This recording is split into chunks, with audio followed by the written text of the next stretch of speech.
آپ کو قبر میں کون اتارے گا؟ کہ میرے اہل بیت مجھے قبر میں اتارے. پھر پوچھا یا رسول اللہ آپ کا جنازہ کون پڑے گا؟ تو اس پر آپ رونے لگے اور صحابہ بھی رونے لگے. ہمارے نبی کا جنازہ ایسے نہیں ہوا جیسے ہمارے ہوتے ہیں ایک امام پیچھے مقتدی. کیسے ہوا ابھی بتا رہا ہوں. تو آپ رونے لگا. آپ نے کہا جب تم مجھے غسل دے دو تو تم سب مجھے تنہا چھوڑ کے باہر نکل جانا. سب سے پہلے اللہ میرا جنازہ پڑھے. اللہ سے تو اس کے بعد جبریل و میکائیل و اسرافیل اور ملک الموت اور عرش کے فرشتے میرا جنازہ پڑھیں گے. پھر اس کے بعد ساتوں آسمان کے فرشتے میرا جنازہ پڑھیں گے.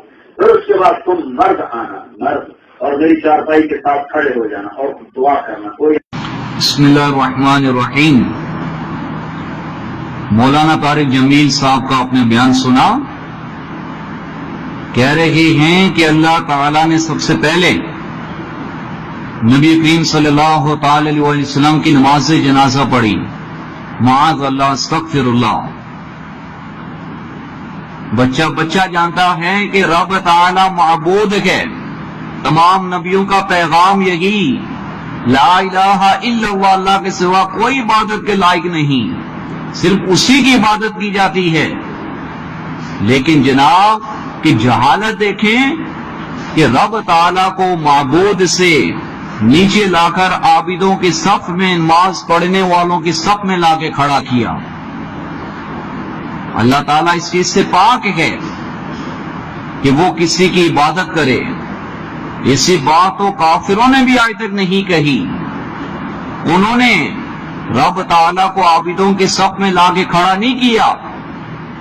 لیکن جناب کی جہالت، اگر رب تعالیٰ بھی نماز سے پڑھنے لگ گیا تو پھر خالق اور مخلوق، عابد اور معبود میں فرق کیا رہ گیا؟ بندے اور خدا میں فرق کیا رہ گیا؟ لیکن جہالت کا پھر کیا علاج؟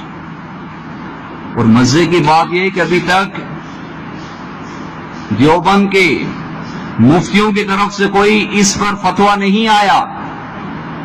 طالبان کو شہید قرار دینے کے لیے، فوجیوں کی نماز جنازہ نہ پڑھنے کے لیے آئے دن ان کے فتوے آتے ہیں.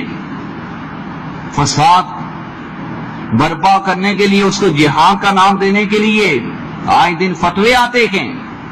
لیکن یہاں تو ان کے اپنے مولوی نے اسلام توحید کی عمارت ڈھا دی. خالق کائنات معبود باری تعالی کو نمازیوں کی صف میں، عبادت کرنے والوں کے صف میں لا کھڑا کیا. لیکن ابھی تک کوئی فتویٰ نہیں آیا. اسی کو کہتے ہیں جتھے ہوئے پتر جمال، گھوڑا گدا سارا حلال. اللہ تعالیٰ ان شریروں سے، ان کی جہالت سے مسلمانوں اور اسلام کو محفوظ فرمائے اور ہمیں حق بات کہنے، پھیلانے، قبول کرنے، سننے کی توفیق عطا فرمائے. یہ فرقہ واریت نہیں، یہ رب تعالیٰ سے محبت کی دلیل ہے کہ اس ویڈیو کو زیادہ سے زیادہ پھیلایا جائے اور رب تعالیٰ کی شان و عظمت کو اجاگر کیا جائے اور ایسے جاہل مولویوں کا بائیکاٹ کیا جائے.